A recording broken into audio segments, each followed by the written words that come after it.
Chapter 1. It is a truth universally acknowledged, that a single man in possession of a good fortune must be in want of a wife.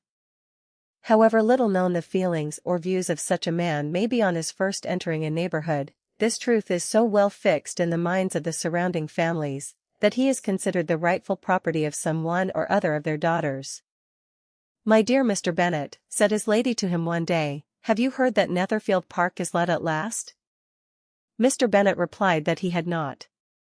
"But it is," returned she, "for Mrs. Long has just been here. And she told me all about it." Mr. Bennet made no answer. "Do you not want to know who has taken it?" cried his wife impatiently. "You want to tell me, and I have no objection to hearing it." This was invitation enough.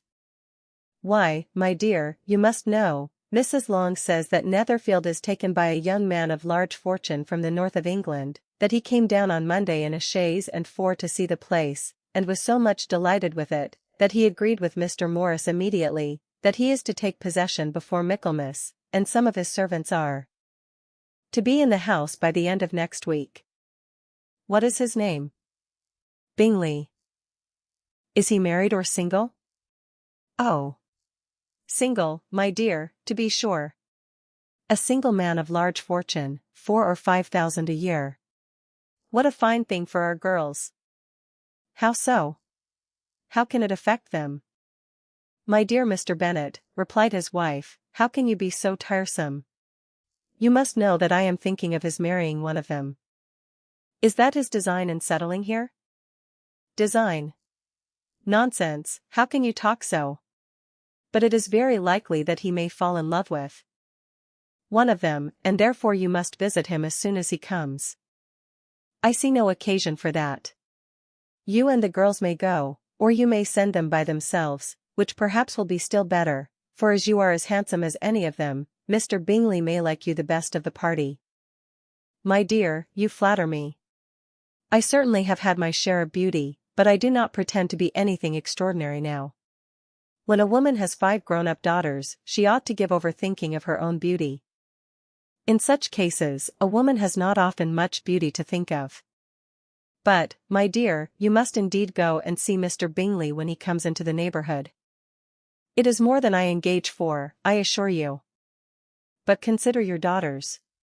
Only think what an establishment it would be for one of them.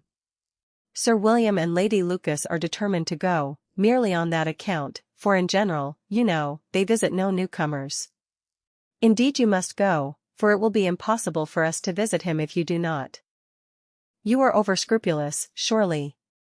I dare say Mr. Bingley will be very glad to see you, and I will send a few lines by you to assure him of my hearty consent to his marrying whichever he chooses of the girls, though I must throw in a good word for my little Lizzie. I desire you will do no such thing.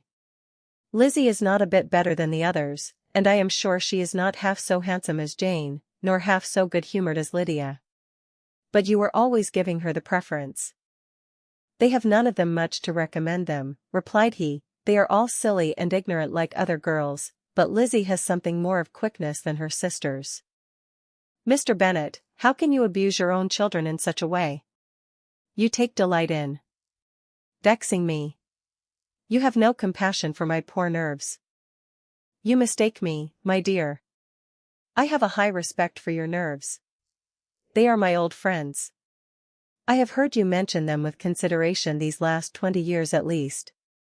Ah, you do not know what I suffer.